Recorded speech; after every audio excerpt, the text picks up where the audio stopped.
Más de otros, part 2. So we talked about subject pronouns.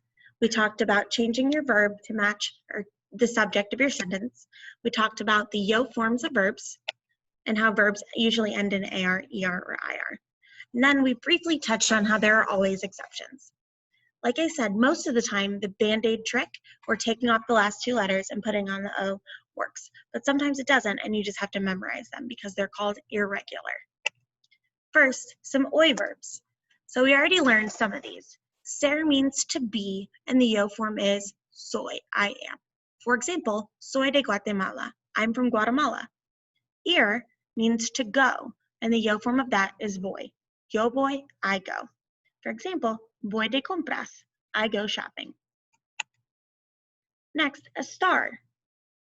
Remember, this is to be, but for temporary things. So I am temporary. Estoy con mi familia. I am with my family. Think about every time we use estoy, at least for right now. It's like you're adding right now to the end of the sentence. So estoy con mi familia, right now. Yo-go verbs. These are called that because the yo form ends in go. So some examples here. Hacer, to do or to make. It would be yo hago tarea, I do homework. Jugar, to play. Yo juego a las cartas, I play cards. Salir, to go out, Yo salgo con amigos, I go out with friends. Tener, to have. Yo no tengo mucho tiempo libre, I don't have a lot of free time. A couple other exceptions. Ver means to see, and the yo form is yo veo. If we just took off the ER and added an O, the yo form would be vo, but we need it to be veo. Yo veo la tele, I watch TV. Another exception, dormir, to sleep. Yo duermo. Yo duermo mucho, I sleep a lot. Okay, more on tener.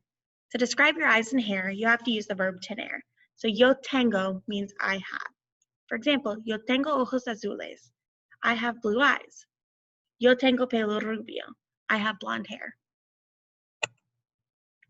To describe someone else's hair and eyes, you still need to use the verb tener, but you need the you or to form. Tienes, do you have, or tienes, you have. Por ejemplo, ¿tienes ojos azules? Do you have blue eyes? Or just to make it a statement, ¿tienes ojos azules? You have blue eyes. ¿Tienes pelo rubio? Do you have blonde hair? Or to make it a statement, ¿tienes pelo rubio? You have blonde hair. To describe someone else's hair for the third person, ¿tiene? Does he have? ¿Tiene? He has?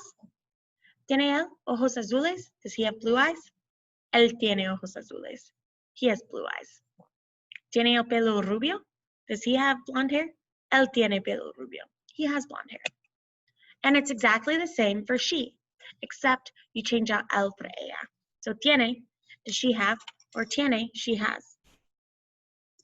¿Tiene ella ojos azules? Does she have blue eyes? Ella tiene ojos azules. She has blue eyes. ¿Tiene ella pelo rubio? Does she have blonde hair? Ella tiene pelo rubio. She has blonde hair. Okay, that's it for this section. We're going to move on in the next section to talk about verbs that end in AR, ER, and IR, and if we want to talk about what you do.